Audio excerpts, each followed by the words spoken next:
Okay, so picture this. You're on a safari. Oh.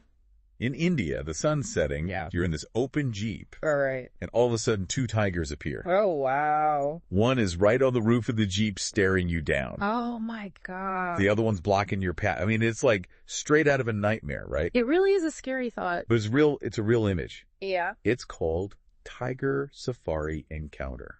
Wow.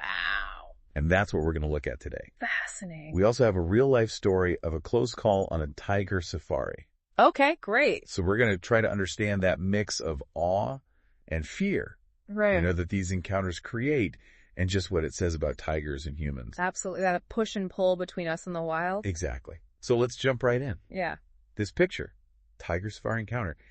I mean, the men in the Jeep are frozen. You Yeah. practically feel their fear. Right. But the tiger on the roof, it's almost like he's relaxed, Yeah. totally in control. Uh-huh. What's happening there? I think he hit a key point there. You mentioned the tiger's body language. Mm. That stare, that confident posture, it's all about dominance. Right. And that tiger being on the roof, that's not just random. Yeah. Tigers are so aware of what's around them, Really? and how to show they're the boss. That tiger communication in the wild research, Yeah. it really points out how tigers use their whole presence to send a message. So it's less about being aggressive and more about setting boundaries. Exactly. Tigers, they've got their ways of marking their turf. Hmm. Things like scent marking. It's like leaving a note, hey, this is mine. Like a keep out sign. Yeah, and the picture, that huge landscape, the Jeep's so isolated. Right. It really highlights how the tiger's running the show. That makes that story about the Jeep stalling even scarier. Oh, yeah. Can you imagine being stuck a tiger coming towards you? It just shows you can't always predict what wildlife will do.